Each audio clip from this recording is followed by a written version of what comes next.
Be black. Why, hello, Hey, how's it going? It's going pretty good. Good.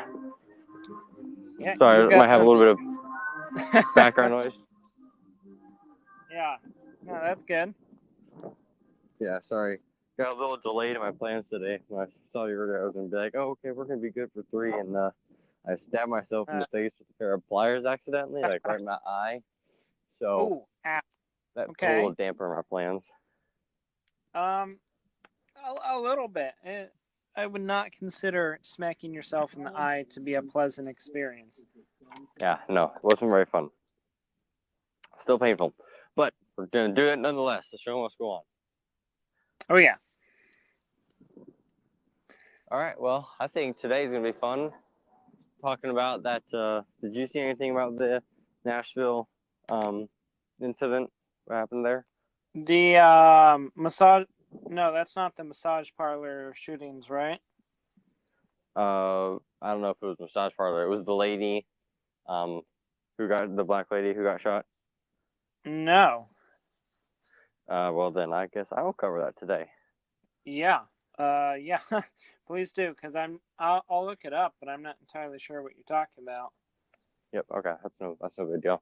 So yeah. Hello, people.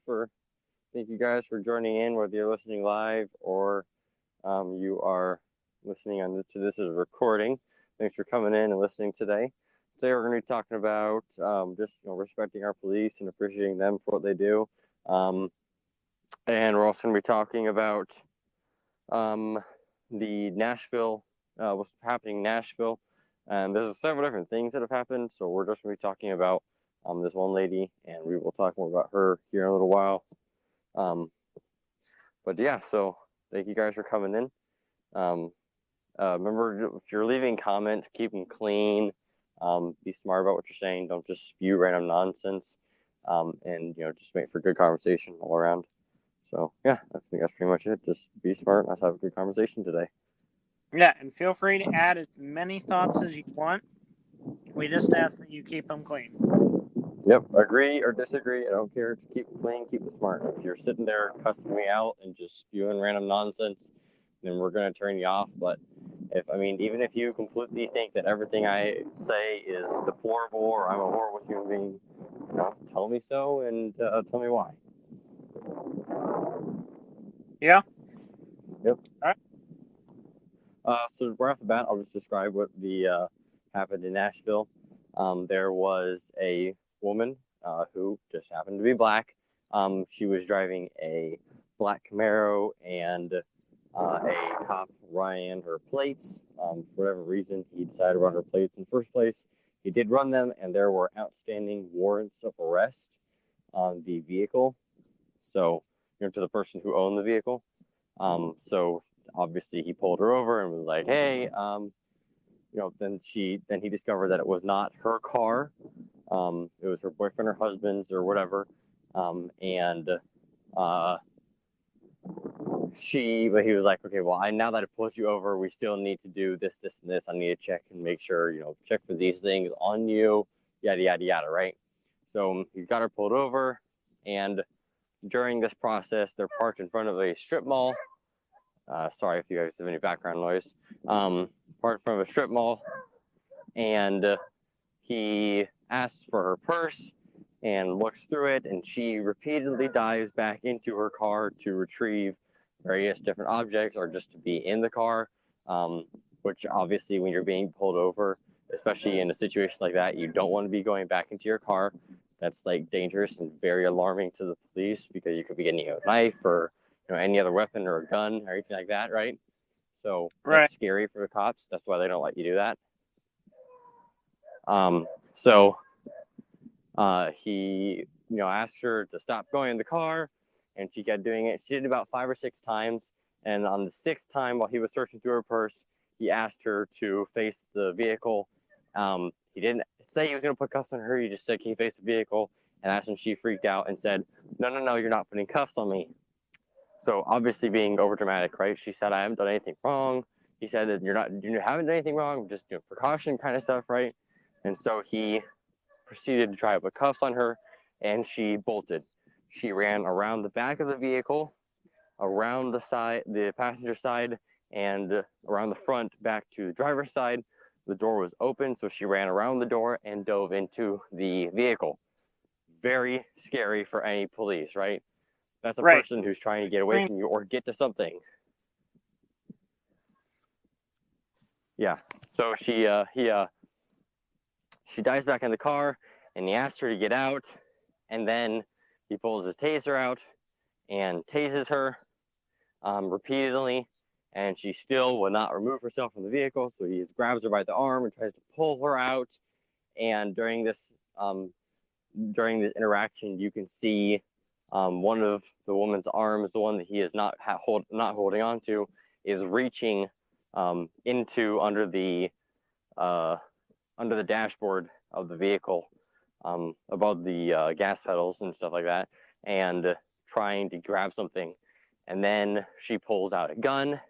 He, instead of immediately shooting her or anything like that, he warns her, put the gun down, which is showing extreme restraint, because as soon as she touched that weapon, she forfeited her life, legally and obviously morally, because she's trying to hurt the cops. She didn't pull the gun out to say hi. She was screaming and obviously trying to hurt him. And she pulled the gun out, and she refused to put it down after he told her not to. And then she fired one shot, or more than one. It's kind of hard to tell based on video footage, at him, and he fired, it said about 6 or 7 back at her while falling to the ground because he had been hit. Both of them hit each other, and then after he falls on the ground, he calls in shots fired, and then immediately after he calls in shots fired, the car turns on, she closes the door, backs out, and drives away. And later, as she's driving away, she perishes for loss of blood or whatever it was, but she had been shot because he shot her. So yeah, that's what happened in Nashville. Obviously, this is a completely justified incident on behalf of the cops. He was completely innocent of anything. He didn't do anything wrong, and he showed extreme restraint the whole time, because in all reality, as soon as she drove into that car for the first time, he had every right to grab her, pin her down, and put handcuffs on her. But he chose not to and let her do it repeatedly. And then when came time that she actually pulled out a gun, he warned her instead of immediately shooting at her. So he showed extreme restraint and did everything he possibly could have to de-escalate the situation, and she still decided to pull the trigger. So she forfeited her life. That's okay. That is insane. And I looked it up just to kind of have a comparison between what you're saying and the article that I'm reading. And you're exactly right.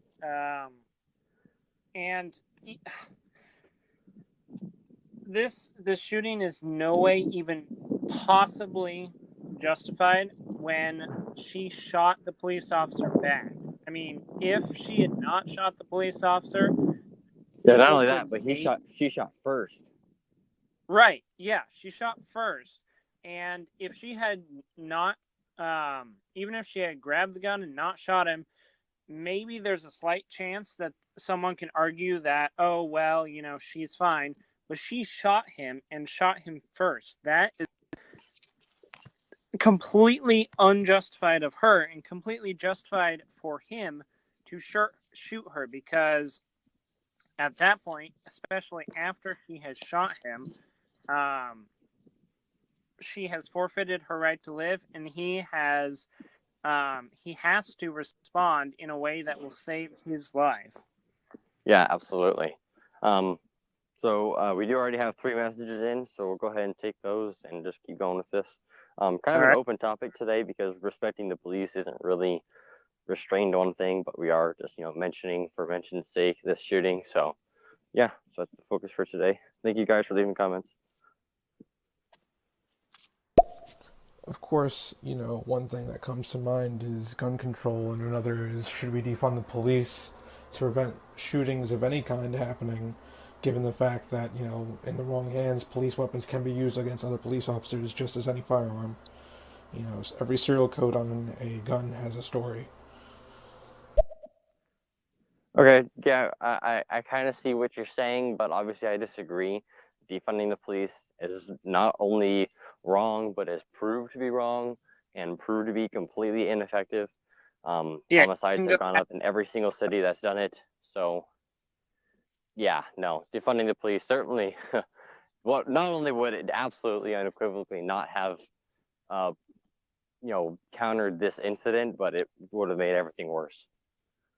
Yeah, and you can actually go ahead and go back to one of our past episodes on that. We talked about police reform, what kind of needed to be done, and we bring up statistics and personal situations where when the police are disbanded or even cut short of funding, bad things happen. Yeah, absolutely.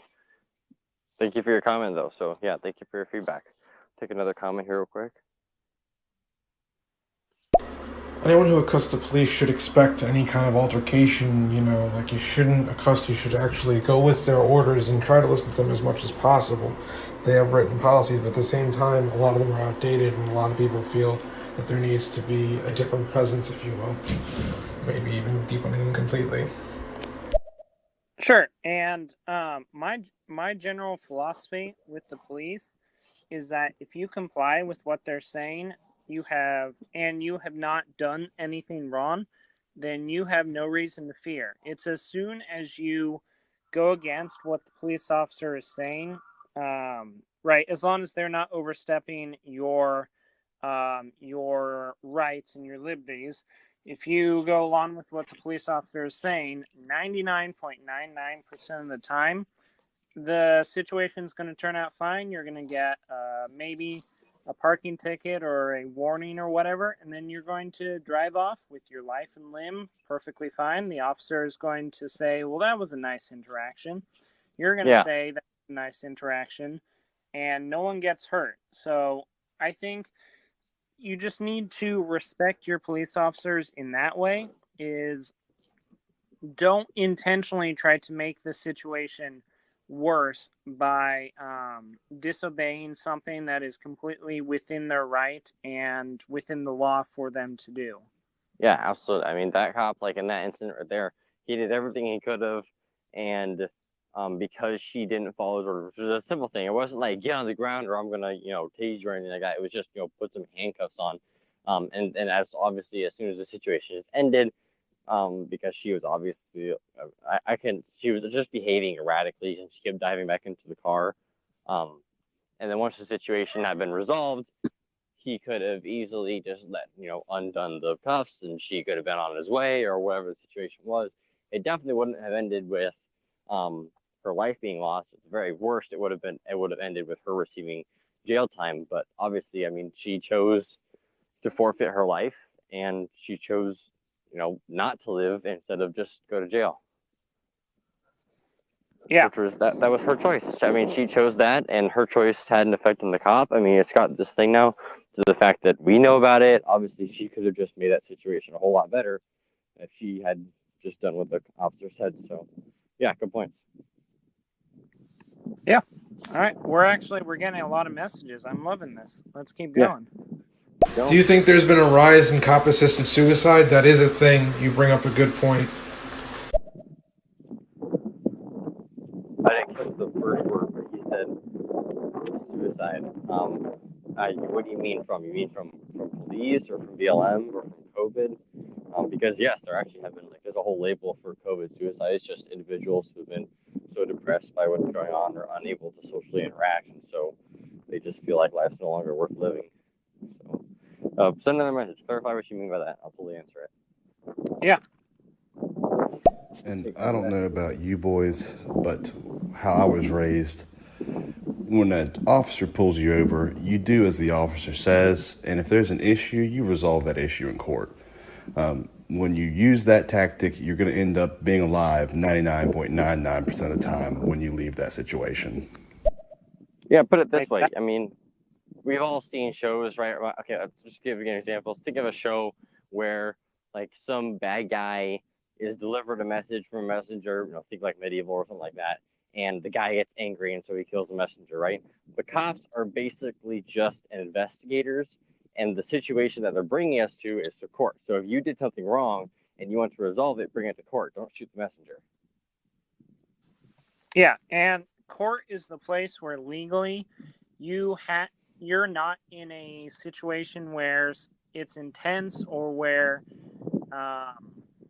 you don't have an advisor. Instead, in court, you're able to sit down after the fact, say in a reasonable way, okay, this is what happened. This is what, the officer says happened. What do you think, judge or jury or whatever? Whereas if you try to escalate a situation with the police officer while that situation is going on, then you don't have as much time to deliberate, and things can escalate very quickly, like happened with this woman. Yeah, absolutely. That's totally true. Thank you, Spencer. Good points. Court is more of a controlled circumstance, and I understand that for many people, I mean, even people who, just everybody really, and police interaction can be stressful. I think that's kind of due to Hollywood and the way that police are portrayed is just going around arresting people all the time. In reality, that's not true. I've never met a bad cop, and I've met quite a few cops just because of my lifestyle and things I do. So I've met a lot of cops, and I've never met someone bad. They're all good people that respect you and respect everybody else. So police, respect our police, and do what they say, because I mean, even if a cop, let's say they absolutely wouldn't know which end of a hammer is the one you're supposed to pound with, in the end, just do what they say and go along with it, and everything will turn out fine. Yeah, and I think we do have some more messages, but we can talk about that. We can talk about how to respect your police officers, and I think the biggest ones is just doing what they say. Now, that does not mean doing what they say that is unconstitutional or an infringement on your rights. And that is something that I'm going to come back to again and again today as we go through our topics, is we do need to respect our police officers, and one of the best ways to do that is by following their instructions, whether we're getting pulled over or whether they have a warrant for our arrest or have obtained legal permission to come into our house or whatever.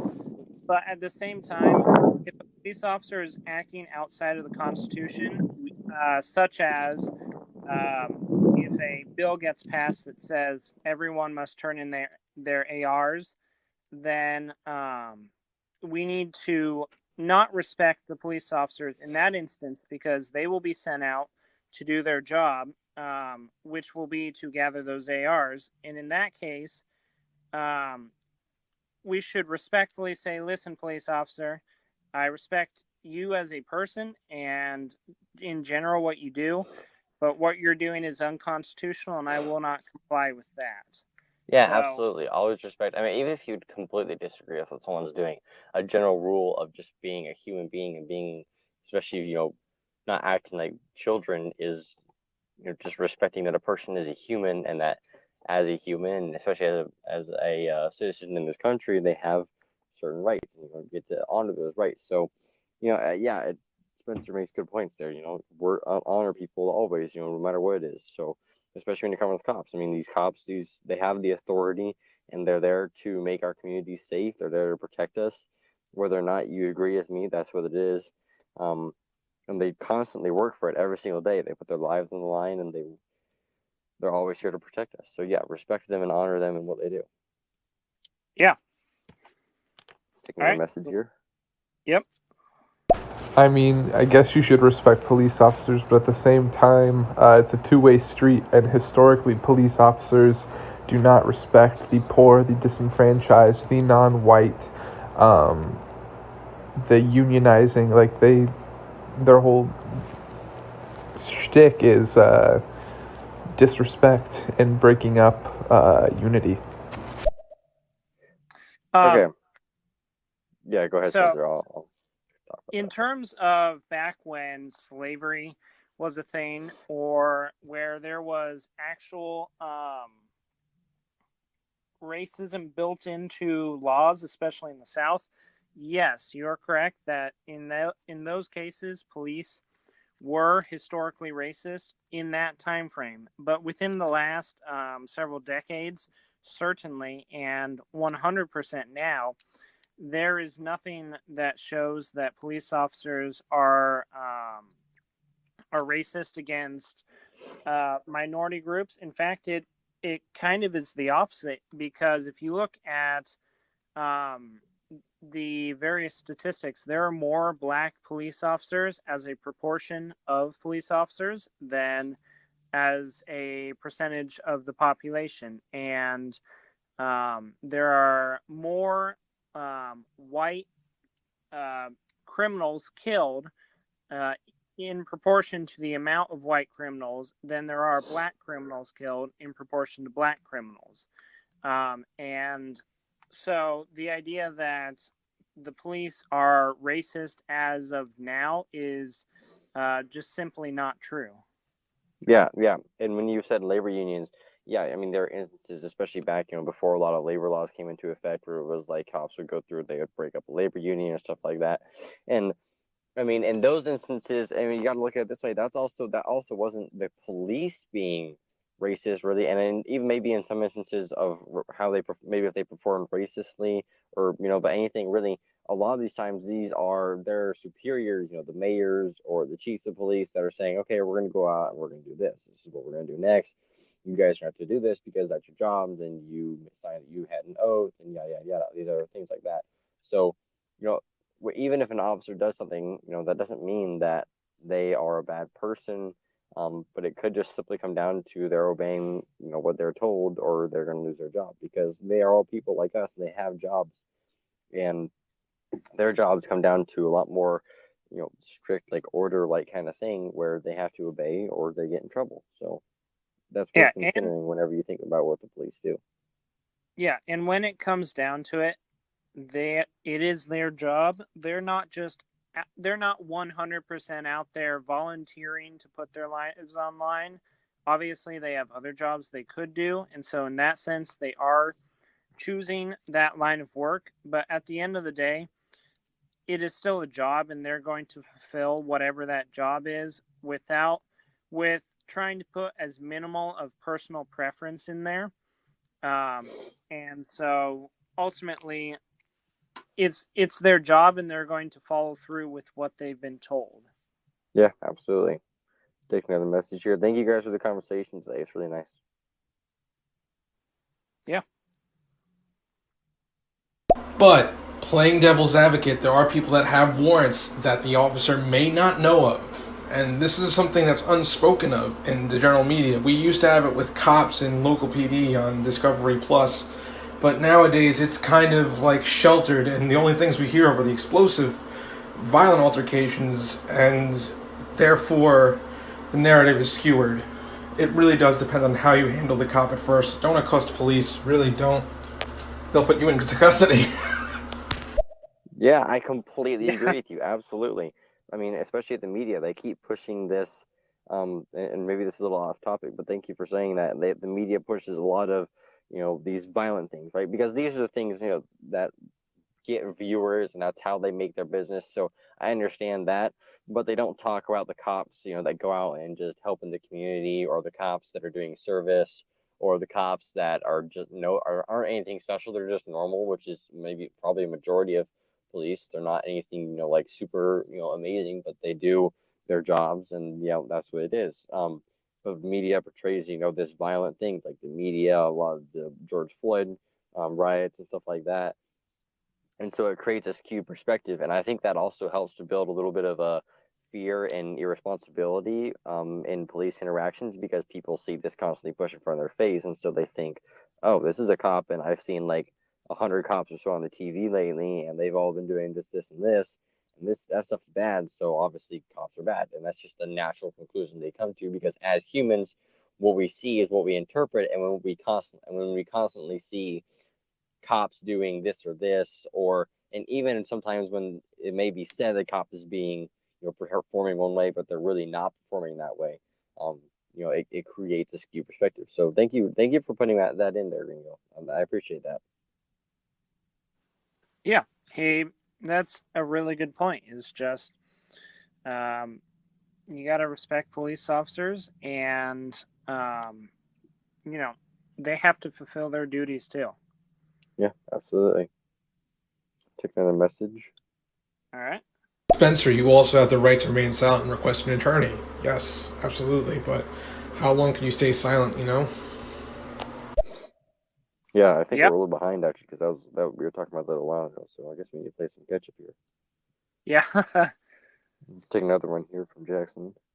I'm curious what you guys think about the statistic that 40% of cops abuse their wives, which is like a based and proven statistic through anonymous surveys, through police families.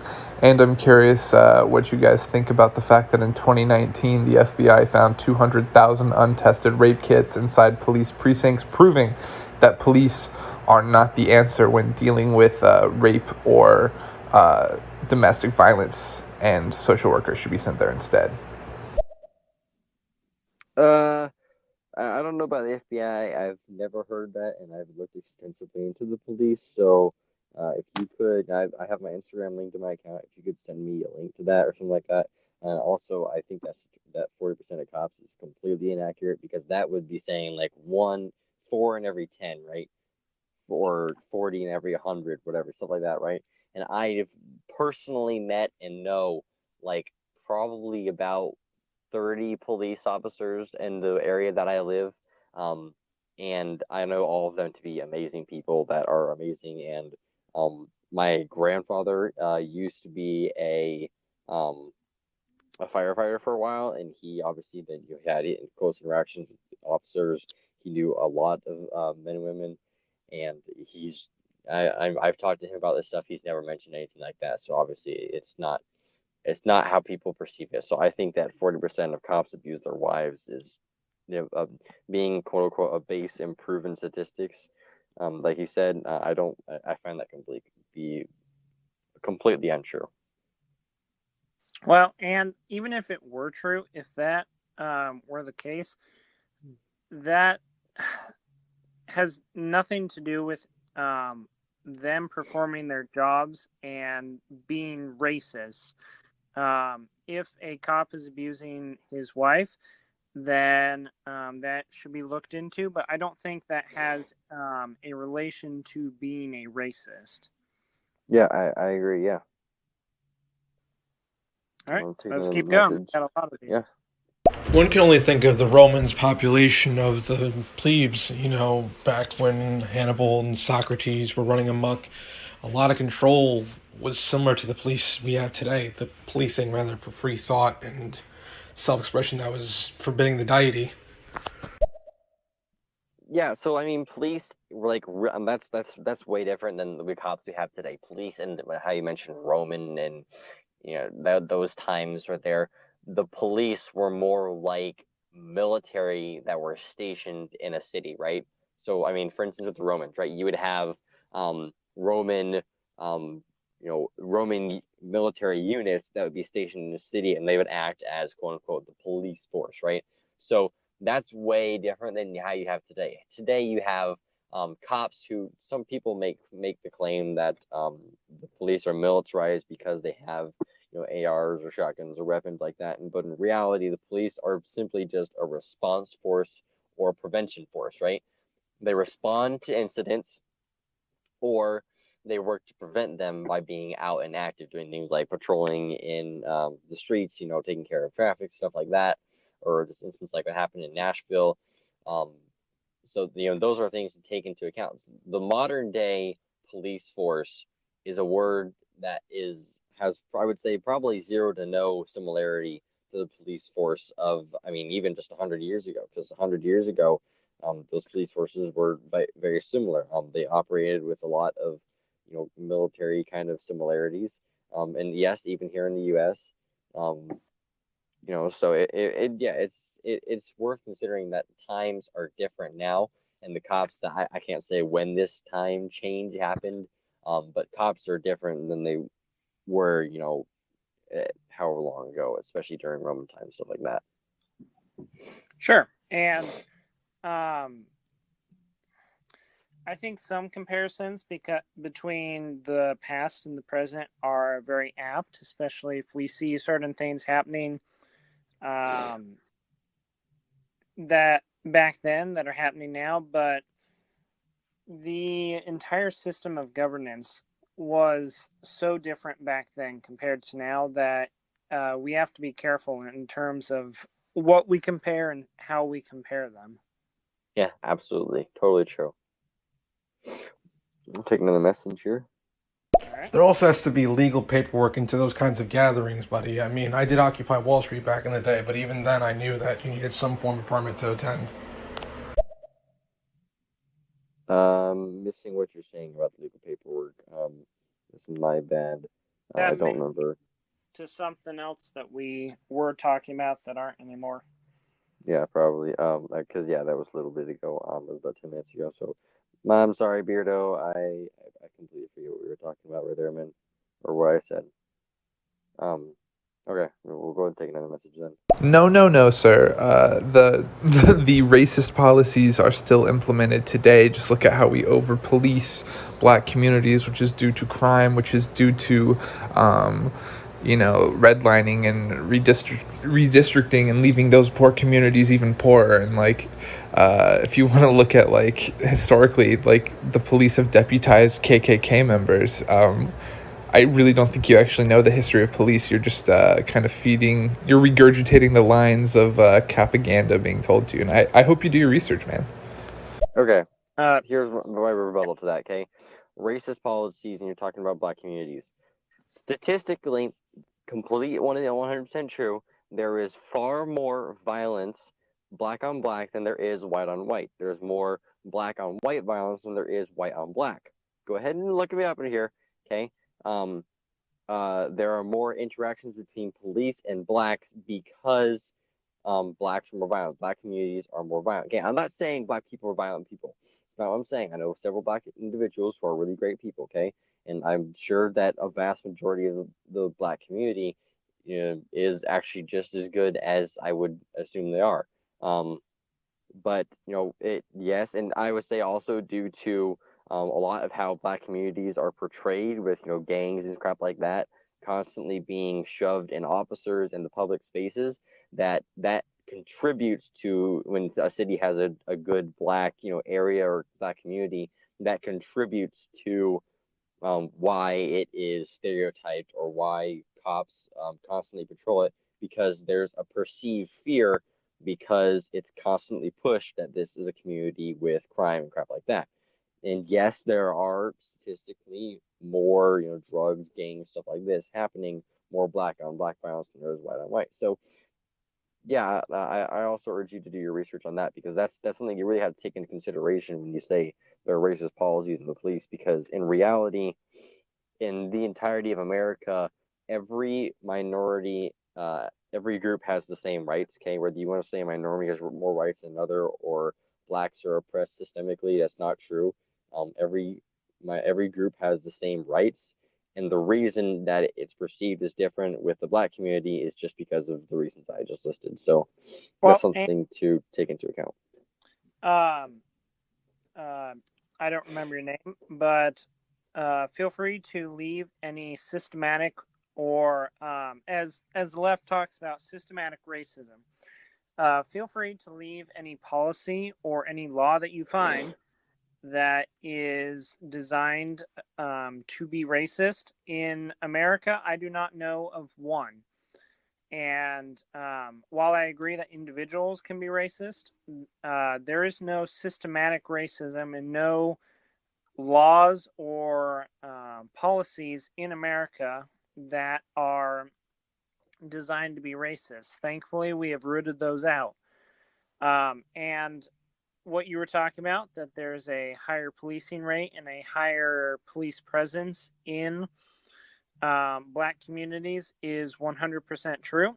And part of that is because the black communities actually say, hey, we want more police. There was a study done when the whole defund the police thing started, and it was asking black people and communities whether they wanted more or less police. And a majority of those people either said, we want the same or we want more police. And so that is part of it. Another part of it is that where there is more crime, there is going to be more police officers. That's just the reality. The idea that we should police it wouldn't matter the race of people. Even if it were a white community, had a higher if it had a higher percentage of crimes compared to everywhere else, then we would be putting more police officers there. And that's because more police officers are put there not because it's a black area, but because there is a higher crime rate. And what you have to do is, rather than take the percentage of black criminals or black people that are imprisoned over the general black population, because yes, that is statistically a higher percentage than the number of white criminals that are imprisoned over the population. But that's not how you should be comparing statistics. You should be taking the number of black criminals and number of white criminals over the number of people that are committing crimes. And when you look at that, the statistic is essentially the same. So yes, more as a percentage of the population, more black people are being put in jail or are being charged with crimes. And that's because as a larger portion of the population, they're committing more crimes. Yeah, absolutely. Very good point, Spencer. Thank you. Keep the conversation coming, guys. And thank you, Jackson, for, stirring up the conversation. So thank you. Yeah. Taking a message here. I have an issue with the idea of that you must respect the police. Basically, a police officer, when going into the line of duty, is a civil servant. They're there to serve the people. It is not always a glamorous job. It's not always a safe job. That's why but you know that going in. You are a civil servant. They are not to be put on pedestals and to be praised. That's great if they receive it, but it's not something that they should expect with the job. They're there to serve the people, and that's what they get paid to do. Yeah, sure. I see your point. Go ahead, Spencer. Yeah, I agree with that. And actually, that's kind of what I was talking about earlier. I don't think that any job, especially government people, should be put on pedestals. I think that police officers deserve a higher amount of praise because they are going into a job where they are actively risking their life more than other jobs every day. So in that respect, I think they do deserve more praise than other jobs. But you're exactly right, and that's what I was talking about earlier, that police officers are there to serve us. And once they go outside that bound of service, once they go outside just protecting our constitutional rights and instead start infringing on them, that is the point where we need to say to these police officers, listen, I support you as long as you support my constitutional rights. But as soon as you start taking them away, then I can't support you in that.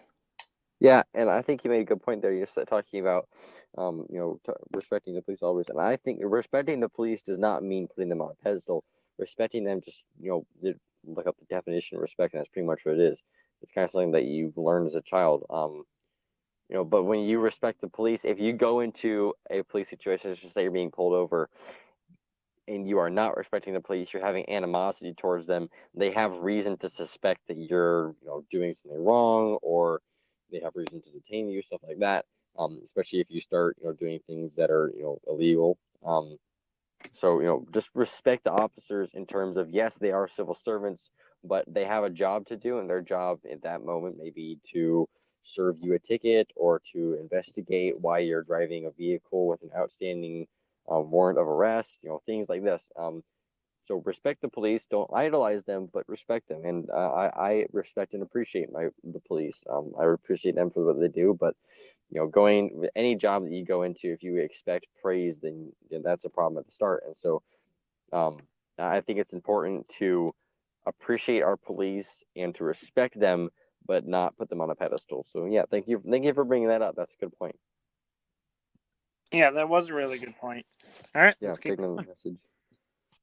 The criminal justice system is definitely racist now, even compared to back then. Like, if you just look at minimum sentencing for black people on average is higher than white people, even though it can be for the same crime. If you want to look at how we charge crack versus cocaine, which is fundamentally the same exact drug, except one group of people, black people, tend to consume crack, whereas white people tend to consume cocaine. And it's interesting how the criminal charges for crack are far higher than they are for cocaine too, because again, cocaine is a white person drug. I have issues with that, but if you could once again give me evidence. You just said averages, but you didn't really cite any instances or anything like that. I've never heard of there being skewed modern skewed sentencing. Except for Kamala Harris and stuff she did that in California. People are going to get angry about that. I actually have heard that statistic, and generally, I think that you are right that black people, I don't remember which is which, but black people generally use the one that it has a higher sentencing when they are essentially the same. And my opinion on that is that, yes, that should be, if it is the same drug and is essentially the same, then yes, it should be changed so that the sentencing should be the same. But I don't believe that comes from a systematically racist position that law was put into place. I don't remember the exact reasoning behind it, but I'll try and look it up for you. But I don't believe that it was put in because people wanted to be racist against black people. Yeah, absolutely. There might be facts that when you say right there in the beginning, our justice system is racist. I disagree with that. Our justice system is most definitely flawed in many ways, but racist I don't think is part of it. Like I said, me and Spencer have said repeatedly, probably 100 or maybe more times since we started this show, America is not systematically racist. Things that happen that people perceive as racist usually are not. Higher, more blacks being charged with crimes. Well, that's because there are more blacks that disobey the law comparatively in percentage, of population. So it's worth considering. And people make this statistic up and they push this narrative that black people are being oppressed. In reality, there are just more black people that commit crimes. Not saying black people are bad, but if you're going to make a claim, you got to have all the facts. So that's the fact. But yeah, more evidence, and throw me some stuff in my Instagram or something like that. Talk to me further after this show is over today. Send me some links or something like that. Yeah. Okay. So I think we were taking a message then. Yep. Simultaneously, if you were to say not all cops are bad, that's fine, I guess. Even though statistics have shown that 80% of cops have witnessed malfeasance while in the line of duty from other cops and not really checked that. And if you look at historically how police unions represent the bad cops, they tend to keep them in the line of work, whether it be at that exact same precinct. If you look at the cop who killed George Floyd, he had 14 misconduct complaints of police brutality and just like misconduct in general. But yeah, like worst case scenario, they get transferred to a different precinct where they can still police and or like on very, very rare occasions they will be fired. Yes, police unions are the problem. Means when they're talked about this, they're an issue. Just like sometimes you have with labor unions, they protect the individuals that shouldn't be protected. Yep.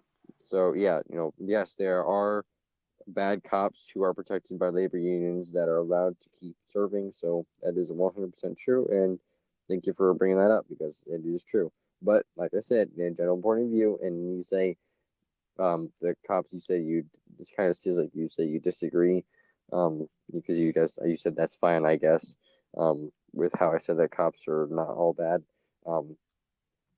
Like most cops are good, okay? And if you want to give me statistics otherwise, then I would be impressed because that comes down to like judging what a person thinks, which you can't really tell. So yeah, that can become kind of a sketchy conversation. Yeah, and I think that a lot of that does come down to unions and police unions.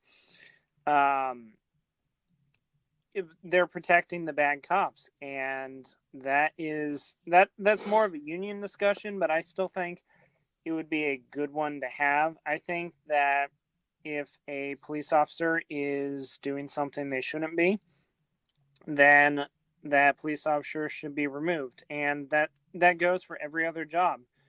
And the problem is that in the policing world and in other jobs, unions help protect the bad cops, or the bad teachers, or the bad nurses, doctors, whatever you want, from being fired. Yeah, absolutely. I'm taking a message here. No person should follow blindly and dedicate themselves to respecting a particular governing body. They should never just follow blindly. Every single civil servant and governing body is up for scrutiny, and it is not about you must respect the police. Every single government body should be up for scrutiny and should be able to be looked at and changed 100%. So I don't think that respecting police is a necessity, not at all. That's part of being a civil servant, is serving the people and listening to what the people are saying and wanting for change in the way the police are run. Okay, like we've already said this, Kate. So respecting the police does not mean worshiping them. And yes, you can absolutely still respect the police while still scrutinizing them. That's easy to do. Just respect the police and consider them as people. Okay, constantly consider them as people, especially with some of the people. I'm not saying that you are leftist or anyone else really is leftist, but just when some of the left people, they say you need to respect all people, but then they don't respect all people. Okay, so respect them as a person, but then also respect them for what the job they're doing. If they pull you over on the side of the road, right, and you're sitting there in your car bouncing up and down while you're waiting for them to come to your window, thinking that they are coming to take you to jail or whatever it may be, if you constantly keep that, like how the media portrays it or movies or whatever, right? Because that gives them a shock factor, and that's why they keep doing it. If you think about cops that way and you don't just respect them and listen to what they say, in the instances, then you create a situation that has a substantially higher likelihood of bad things happening, right? So if you are constantly questioning what the officer is doing, then you risk a situation that can escalate, and that would be your fault. If a cop says, put your hands behind your back, I'm cuffing you, put your hands behind your back and cuff them. If they turns out later that they were unjustified to do that, then they can face the consequences of that. But the consequences in the moment, if you do not do that, or is that they can tase you, right? Because, and I'm not saying that, and even nowhere near the vast majority of officers would be like that, Some of them might even give you reasons. I'm putting hands on, I'm putting cuffs on you because of this reason. But just respect the police as a general rule of law. Respect is different than worship. And that's something that very much so keep in mind, because people kind of skew those two words. But respect is different than worship, right? I have enormous respect for my parents, but I'm not going to get on my hands and knees and, say, praise Allah and, bow to them all the time. But I respect my parents and I listen to what they say. And yes, I do love my parents, because it's a little different, because I love my parents as my parents. But just kind of, make sure you're respecting, but don't have to worry about worshiping. Yeah. And, going back to what that gentleman was talking about crack laws, he started out with the idea that it was based in a racist motive, and I hope you're listening, sir, because I went ahead and did some research, just like you suggested, and the idea and the movement to have higher criminalized rates for possession of crack actually came from black leaders in the 1980s. They were the first ones to sound off about the drug, and it was a congressional black caucus that demanded a federal response to the 1980s, the crack epidemic that was going on then. And so it was that congressional black caucus that demanded that the federal government increase the penalties for crack trafficking. So the idea that particular law is founded in racism or was started by white people is not true, and we went ahead and proved that. So thank you for the suggestion to do the research. I went ahead and did it and got my evidence for you. Okay. Yeah. Thank you, Spencer. I absolutely had no clue that existed. So, thank you for bringing that in here. I hope you're still listening, Jackson. The message from Commandante. Commandante came back into the show. He's got a message for us. All right. So, yeah. Well, my personal experience with the police in Sacramento and Oakland, California, is that they are trigger happy. They're afraid of minorities. When they come to give you a traffic ticket, they put the gun to your head. They take you, put your hands out the door. They tell you get on the ground. All this bullshit that's unnecessary because of they're like they're afraid. They're afraid of minorities. They think everybody has a gun. Yeah, they're afraid of minorities, but they don't hate them. Okay, if you guys, here I'm gonna say this for like the 100th time. Okay. These are people that watch the same entertainment and same news as everyone else, okay?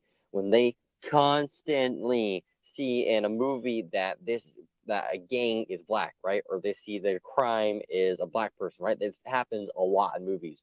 Or they see on news when it's black violence or black on black violence or gang violence or any crap like that, okay? This happens excessively, especially in recent time with a lot of shows or movies that have come out, right? Lots and lots and lots of this, okay? And when this is constantly being shoved in their faces, the only thing they want to do is when they walk up to a person who is of a minority, they are cautious and they are wary. Like for me, before Black Lives Matter, you told me there was a black person, I'd be like, okay, so what does that girl want? The color of their skin would have meant absolutely nothing to me. Male, female, doesn't matter who it was, what color it was, where they were from, a person and their color of their skin or their ethnicity was an afterthought. Because of the riots, that's something that I take into account when I see a person, and then I have to work to overcome a stereotype that's been pushed on me because of the violence that a small group of people committed. So when you see cops, they constantly see this stuff happening in the news, or especially when they see Black Lives Matter riots, right? When they are obviously working to hurt, kill, name, whatever it may be, officers, and there are over 900 officer casualties, which comes down to injuries and deaths because of the Black Lives Matter riots. That would make a cop nervous. That would make them worried.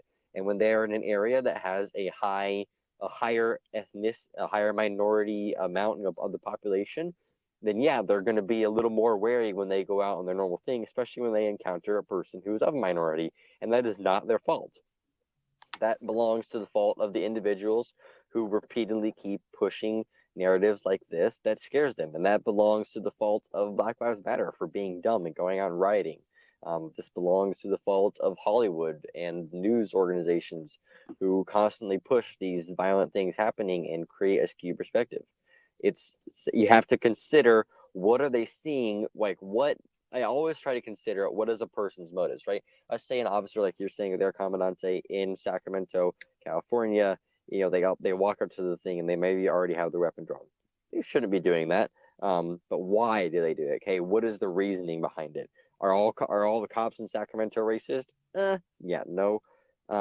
But do they have maybe a second motive, such as the riots or news or media that is making them feel scared, worried, or unsure? Then yeah, that would be a good reason. That would be a way you can see why they're doing something.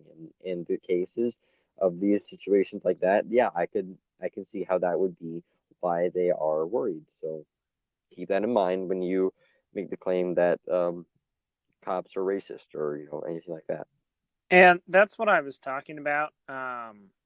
When you have Black Lives Matter, the organization, starting protests and riots, that was going to and obviously did breed more racism, because people look and they say that, oh, this one group is going to riot because of one or two incidences that are justified, but they think are not.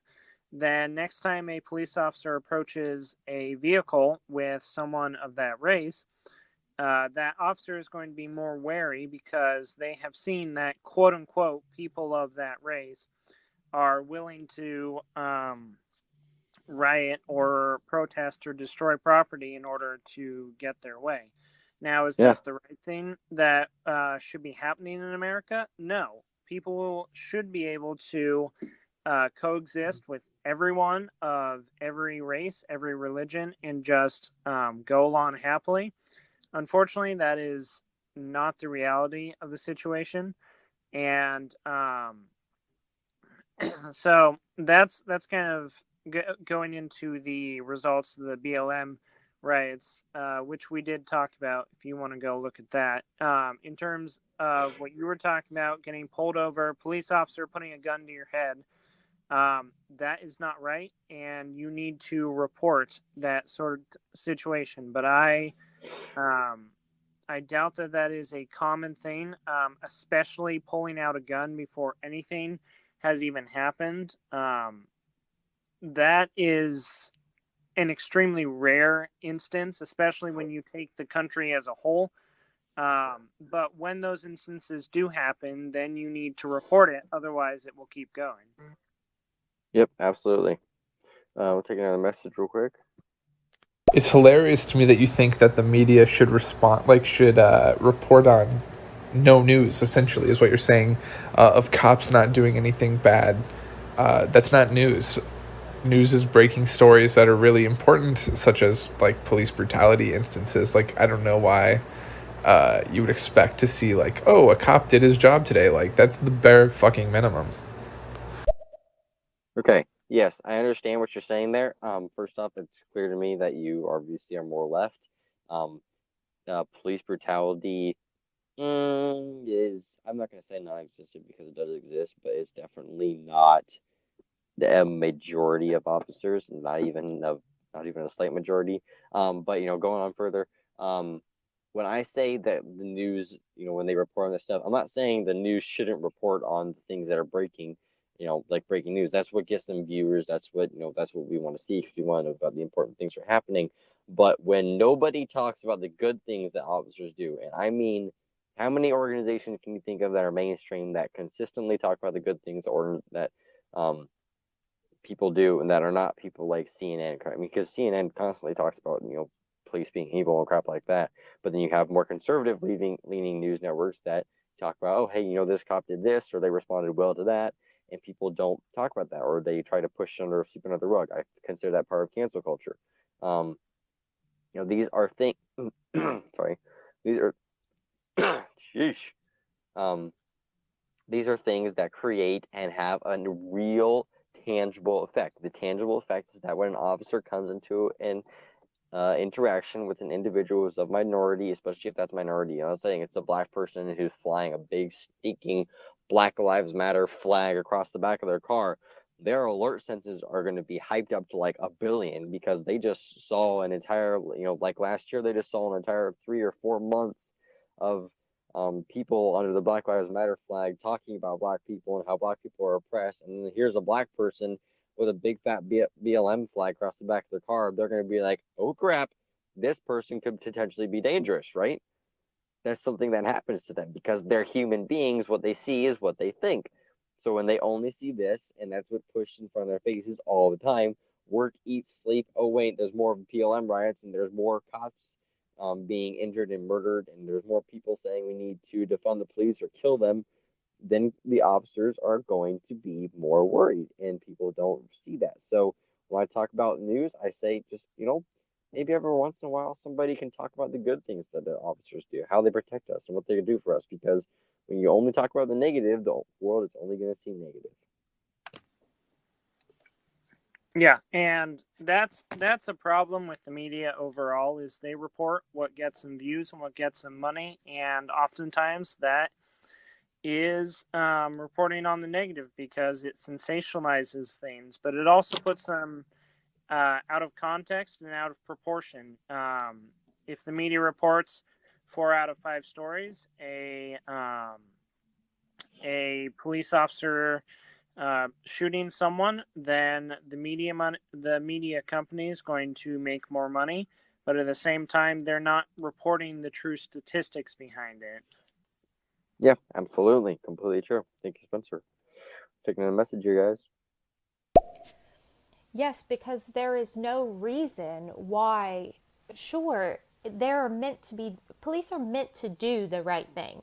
They are meant to be serving the people. They're meant to be doing a good thing. They're meant to be doing good deeds.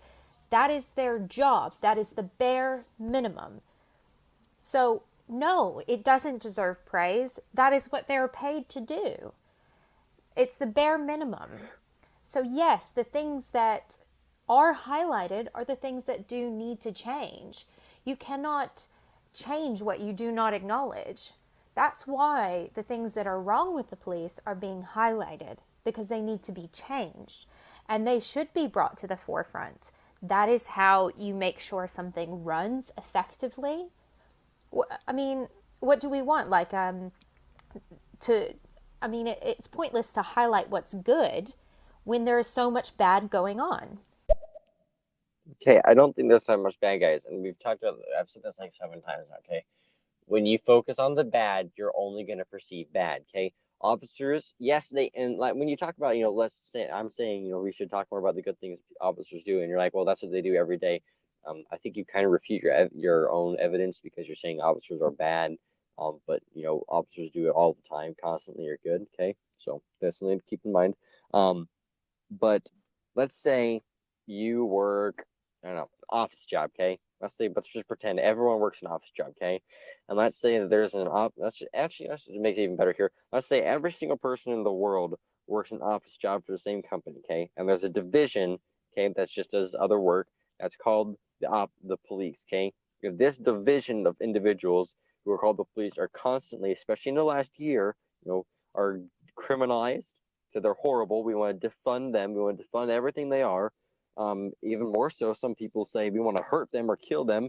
And let's, of the majority of officers, however many there may be, let's say 900 of them, like there had 900 casualties, have been hurt or killed by people from other departments, especially from this one department called BLM, right? They work under this department called BLM, right?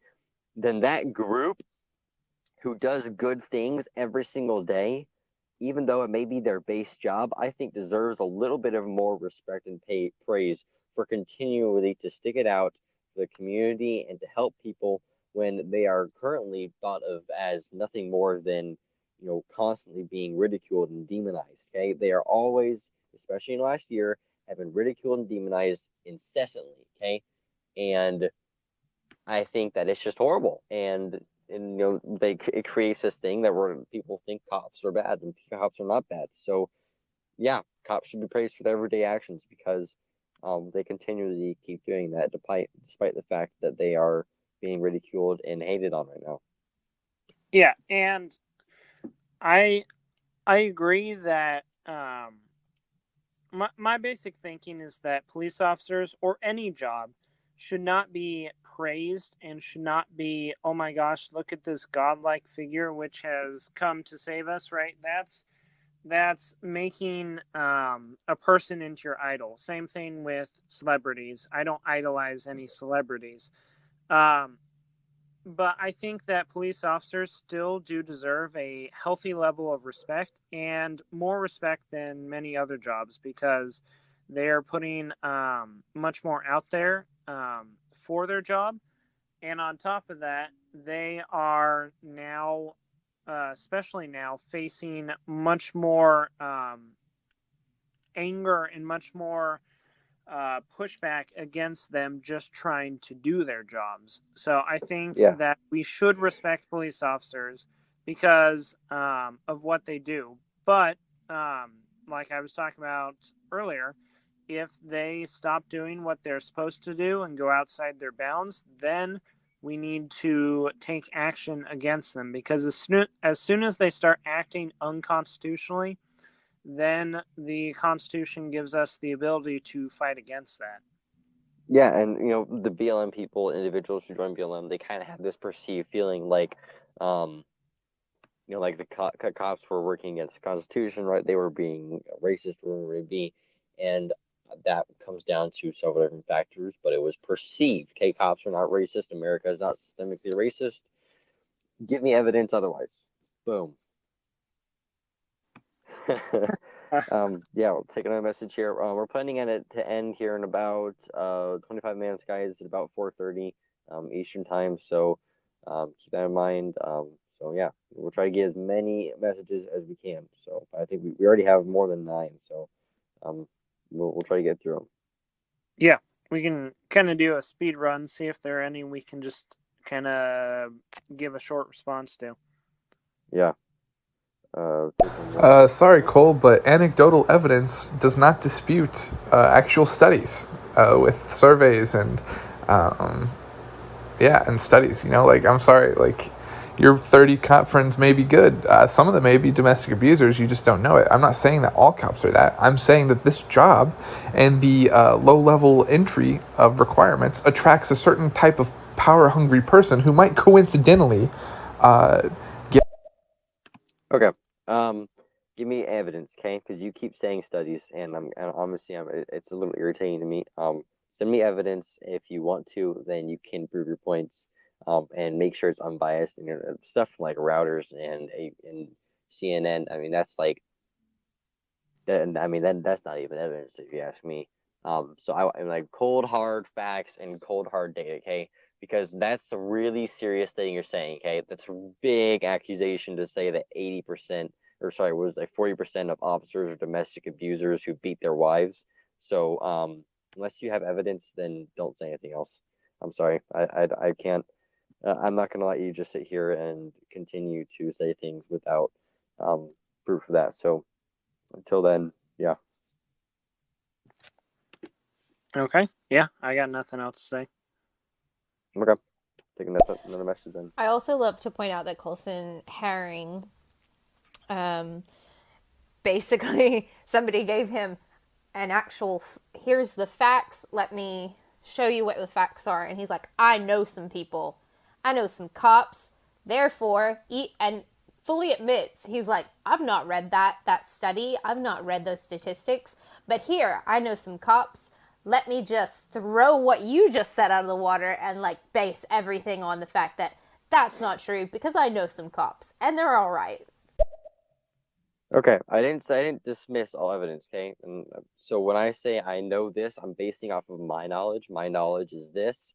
You want to present evidence that is stuff that I haven't seen before, go ahead and present it. You can change your mind. But I've never seen the evidence. I've done lots of research, never seen it.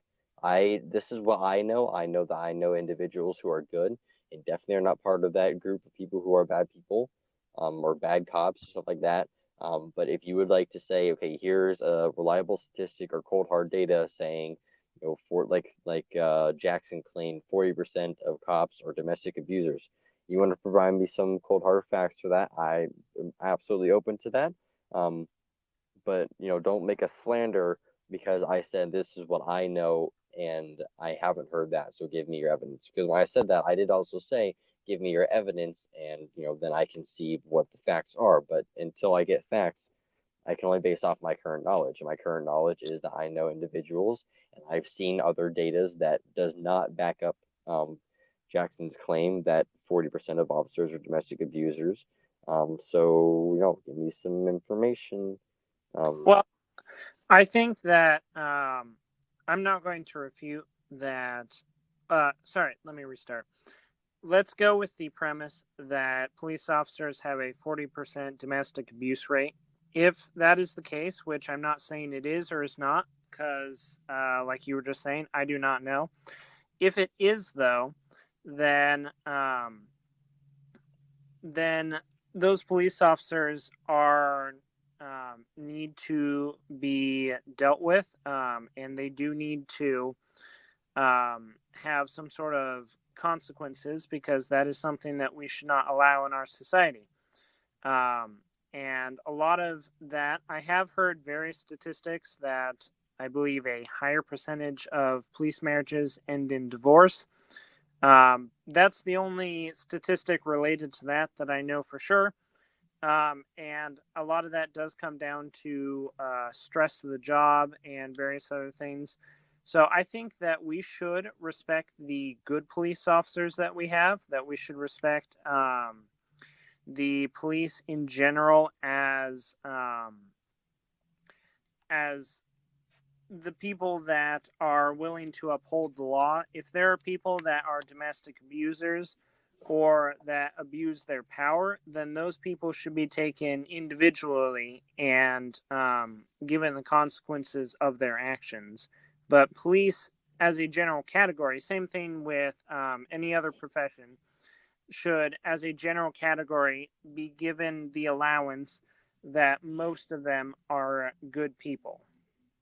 Yeah, absolutely. If you were to send me evidence that says, and it was solid evidence that says 40% of police are domestic abusers, or even, more majority than I think there is are domestic abusers, then I'd be like, whoa, I had no clue.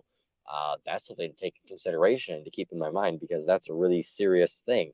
And then those people, yes, would need punished accordingly. But what I've seen is a lot of bias in a lot of studies, and I've seen a lot of inconsistent conclusions. And I have found no solid evidence to back up any of it. I'm citing from census and stuff like that. I haven't seen anything, and I haven't seen anything from a biased news organization that even goes that far as to say 40% of cops are domestic abusers. So that's a really serious claim to make, that everyone's kind of hopping on the bandwagon with Jackson there. And that's a real big serious claim to say 40% of officers are domestic abusers against their wives. So back up your stuff with evidence and send me proof of that, because I haven't seen it. I only know what I know. All right, let's keep going. Yeah. Hey, I don't know if you guys seen this video from this Sacramento, California. This guy got pulled over for tinted windows. The police asked him to run his window. He ran his window. He was complying the whole time. He had his hands on the steering wheel.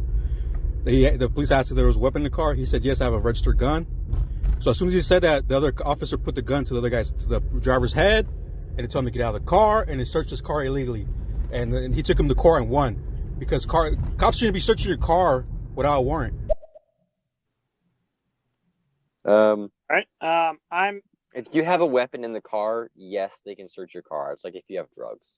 So, yeah, that's not necessarily true. If you say I have a weapon in the car, they can ask you to hand it to them, which I would say probably won't happen, because that means you're touching the gun. That's just a really big risk. But if you say I have a weapon in the car, then yes, then yes, they have the right. That's something you assume by having a registered weapon. You give them the right to say, okay, well, I need to get the weapon, or I'm going to confiscate it for now. And so yes, they can come into your vehicle and take it, or they can just say, okay, leave it alone, and then that's all there is to it. So yes. Also, I have not seen that video. I think the officer's actions of putting the gun to the individual's head, that's definitely a little bit extreme, and I would not condone that. But like I talked before, it's understandable why he's scared. That's an individual who says, I have a gun in the car. And yes, he didn't. He said, I've registered weapons, so it sounds like he didn't say it threateningly. But like I said, perceived is what they realize. Perceived is what people take into account. So, yeah. It doesn't excuse the actions. It just gives a reason for them, right? So if a cop were to go into a black neighborhood or whatever and commit some heinous crime like murder or something like that, I'm not going to say, well, he had a perceived fear, so he was okay. No, that's not how I'm saying. What I'm saying is that this is the reasoning behind it, because that's what detectives and crap like that, they look for the reasoning behind so they can understand the motives and they can get a better picture of the whole situation. So in looking at motives, why would an officer put a gun to an individual's head in Sacramento who was a minority and said he had a gun in the car? Well, he had perceived through various different things in his life that minorities are people to, especially people to be aware of and maybe even scared of it. So yeah, that's something to keep in mind. So this was in Sacramento, pulled over for tinted windows. Person said that he had a gun in the car, and the police officer pointed the gun at the head. That's what he said, yeah. Okay. Then I will continue doing some research. I haven't found anything particularly related to that. It does look like, and this is true in several places, heavily tinted windows, like the kind where you can't see into a vehicle, are illegal in many places, and I would assume also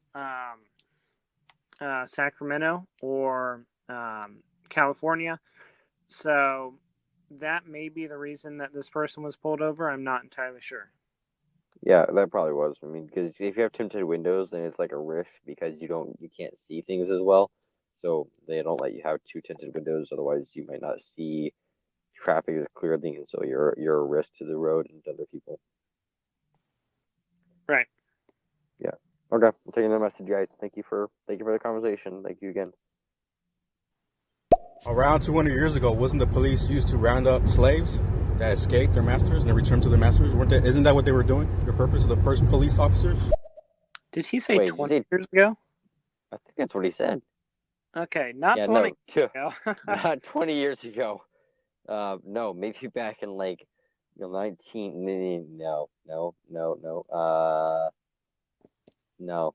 Yeah, that would be like World War One. I meant Civil War era kind of stuff. Yeah, no, police have not gone out and rounded up slaves for their masters for a long time. We've had segregation. That was, maybe there were cops who enforced rules like that. But that was, that wasn't slavery. So, yeah. Yeah. Not 20 The truth is there's prisons to fill and there's empty beds to fill. The cops out here, that's their job, to fill those beds. All right, I cut you off. Sorry. Yeah, sorry about that, man. So no, cops don't work to fill the beds. Some departments do have quotas, but as I understand, the majority of officers do not have, this is how many individuals you have to put in jail, because they just arrest. They don't. In order to go to jail, you have to go through court. So, putting people into jail, that is a court. If there were like a quota that they had to put in jail, that would be something that would be part of the courts. Officers just have this how many people. I think it's some of them have like this is how many people you need to arrest or something like that, or they lose funding or something like that. So, yeah. But I'm not especially relevant. But yeah, thank you for talking. I'll take another comment. Just like the old slave masters of the old days, the private prisons are making profit off the backs of black men. Black men fill those prisons. They get paid by the state, and money gets money gets sent back to old white men's pockets. It's just the facts, man. So the idea that you can compare prisons now to slavery back then. It doesn't work because back then slavery, one, it was done largely, I think, as a private type thing. So you had private, that doesn't make it right, but you had private landowners who were using slaves to produce, and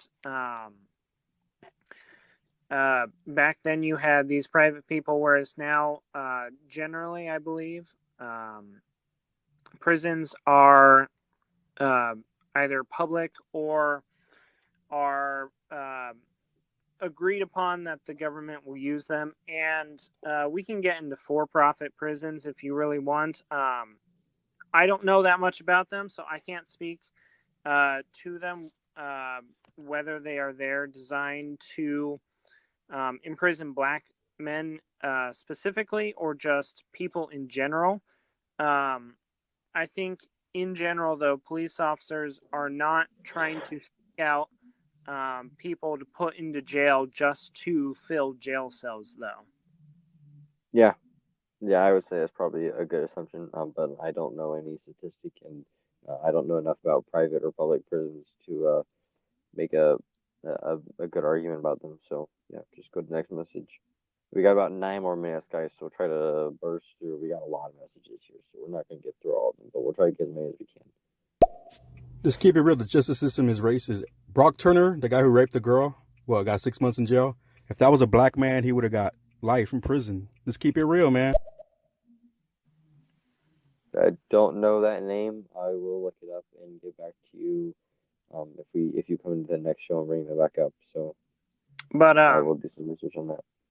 Yeah, my belief personally, and I think any rational person out there will agree with this. If someone rapes someone else, they should be castrated and killed. That is just my belief. That is essentially the worst thing you can possibly do in this world. And I believe that you should suffer the punishment, and that you should be gotten rid of so society does not have to deal with you. Yeah. I'll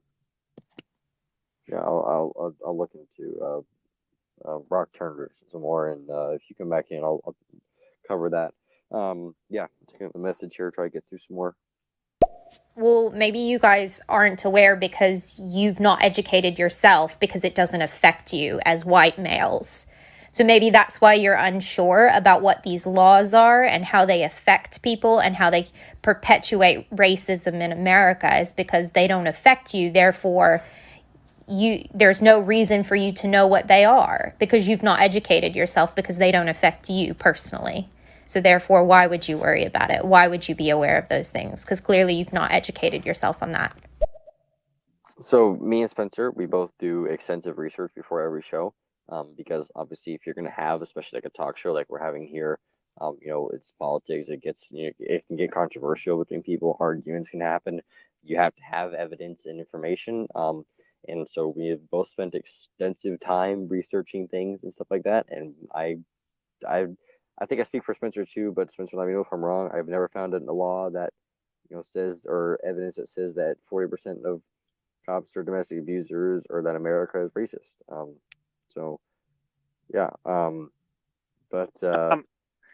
I haven't heard that statistic before. I'm not saying that it's wrong. Again, we kind of talked about that. Yeah, I just haven't heard it. Yeah, but there is no law out there, and if you guys find one, please give it to us. But I do not believe there are any laws, especially in America, that are designed to be racist. Yeah, pretty much just America. I mean, other countries might have them, but America doesn't. Taking the message here, about 5 more minutes, guys. To me, it sounds like you guys are speaking on things you don't know anything about. You seem to have quite a clear and definite opinion without any kind of insight as to what you're talking about. To individuals who have never experienced systemic racism are talking about whether or not racism exists, both in America, in the laws that it creates, and the society that it creates, to me seems a bit ironic. Again, Okay. my only comment is, please tell us an instant of systematic racism against Black, Hispanic, etc. people, and we can have a discussion about that. But I have not found any of those laws, and if you find one, please tell us about it. Yeah, me and Spencer, I mean, we tried to, racism is kind of a really hot button topic. We tried to avoid it a little bit as best as we can.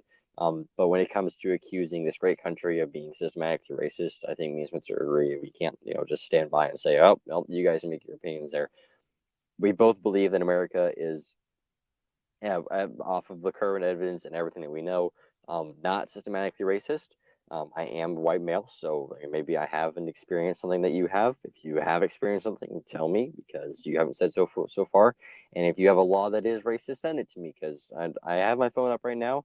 And throughout this show, and Jackson and you have never sent a message to my Instagram. So, yeah, if you have evidence, send it. Until then, I'm sticking with my beliefs. And I'm going back to what I mean. There's about knowledge and everything. Me and Spencer do extensive research, look up things that maybe never would have bothered us before, never would have an effect on us. But it's important for us to know, and I believe in having knowledge to make clear opinions and everything. So my opinions are strong because they come from information that I've extensively looked into. So yeah, let's kind of run through a couple of these and just give quick responses. Yep. Hey, what do you think about the new law in Kentucky where it's illegal to insult a police officer? I've not heard of that law. Personally, I think that would be an infringement on your First Amendment rights. And if that is a bill being proposed, I think that would be an infringement on your First Amendment. Yeah, I mean, I don't see any reason to insult the police, but yes, it would. If making a law that says that no one can say this or another would be an infringement on your First Amendment rights, so I would say that I disagree with that. So yeah, I think that's all there is to say about that. All right. No, they don't have any reason to suspect that you're doing anything wrong if you are not respectful. End of the day, they are civil servants. It is their duty and their job, and taxpayer money is what is paying their salary. They are there to serve the people, and they are there to keep the peace. That's something that a lot. Okay. I think that should be our last message here, because she keeps saying that same thing. Or actually, I think we have a different person up next. Yeah, so we'll take one more message, see what he has to say. Okay, you said civil servants about 100 times throughout the show today.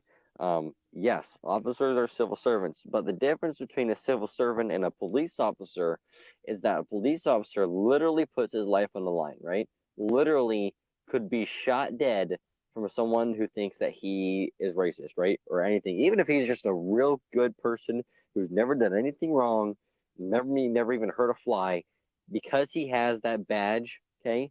Because he has that badge, and because he walks up to a window and asks a person why they were speeding, he is automatically someone that is perceived in a certain way, okay? He's stereotyped. And so that's why it's important to judge everything on a case-by-case basis. If an officer walks up to your window and is clearly racist, right, then you have every right to be rude to him or whatever you may be, but you also take that with a grain of salt. If you're going to start being rude to an officer, then you are going to accept that he might pin you to the ground and arrest you.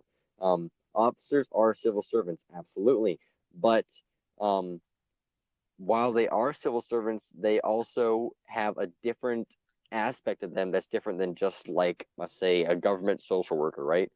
A government social worker isn't putting their life on the line when a person comes into their office and talks about their depression or something like that, right? Or whatever it may be. But an officer who is out in the field taking care of protecting individuals, and literally, like I said, police officer, they face crime, people who are very violent, murder, horrible people, and they do this all the stinking time. So, yeah, they're civil servants, but respect them because our officers put their lives on the line by working for us all the time.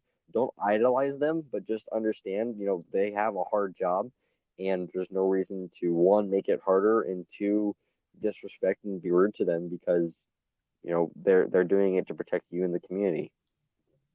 And I think that you have every right to be respectful, and you have every right to be disrespectful to a police officer. I think that when you are being respectful to a police officer, your interaction will go better and much smoother. And I think you should be respectful to absolutely everyone. Kind of what we're talking about, being respectful to our police officers, is not so much saying that we should be overly respectful to them, that we should respect them highly compared to just the respect we give to everyone, but that we should be respecting them, period. Because right now there are a lot of people in America which are calling for us to disrespect police officers. But I think kind of my last thoughts here is that you should respect everyone, and that includes police officers. And that's one of the things that we've been talking about, is that police officers are being disrespected far more than the general populace right now. And as such, we need to remember to respect them as human beings and as having inherent worth, just like every other human being out there. And so we should not worship them. We should not think of them as more than our civil servants, like you were talking about. But we should also be respecting them and understand that as you respect them, then you're going to be able to have better interactions with them. Yeah, absolutely. I think that also comes down to a little bit of like appreciating them. If you don't appreciate what the officers are going to do, then obviously you're not going to care, right? I was going to take that in terms of like your parents. If you don't appreciate that your parents work for you, put a roof over your head, or or food on your table, or things like that, and feed and clothe you, then obviously you're not going to respect them because you don't care about what they're doing for you. So don't idolize the officers and their like praise Allah kind of stuff. Worship them, but respect them and acknowledge that what they do is protecting you and is protecting the community. They're working to help you, and they're putting their lives on the line to do so. Just like how I respect our American soldiers. I respect that they fight to keep our freedoms, and I respect that here at home, officers work to keep me safe from individuals domestically who are violent. So yeah. Yeah, I think that's I actually think that's a pretty good point to end on. Yeah, I think that's my final thoughts, and I don't really have anything else to say. So let's go ahead and end for today. Thank you guys for coming. I appreciate everyone being able to come in today, and lots of comments, lots of discussion. Thank you. We're sorry we couldn't get to all of them. Yeah, we have a lot left. I'm sorry, guys. Me and Spencer will be doing another show here soon next week, probably about Tuesday, and then Saturday again next week. So tune in, and we'll just keep talking about stuff. And yeah, leave comments, talk to us, send us messages, whatever you want to do. Just yeah, thank you guys for coming in. Yeah, thanks so much. We really appreciated all the discussion, and it's obvious that we had some people that disagreed with us, but we're really glad that you stuck around and actually continued talking to us and being respectful. Yeah, absolutely. Thank you for your conversation, because people being that they like, if you were to send me evidence that that these things you guys said today were true, I would be completely awestruck, and my opinions would be drastically changed, if not completely destroyed, and I would reevaluate everything. But talking about things is what affects and brings about change. So thank you for coming today, guys, and I hope you all have a good day. My name is Colson. My name is Spencer. We are 18 and American. We're signing off. Everyone, thank you for coming. Have a good day. See you guys next time. See you guys.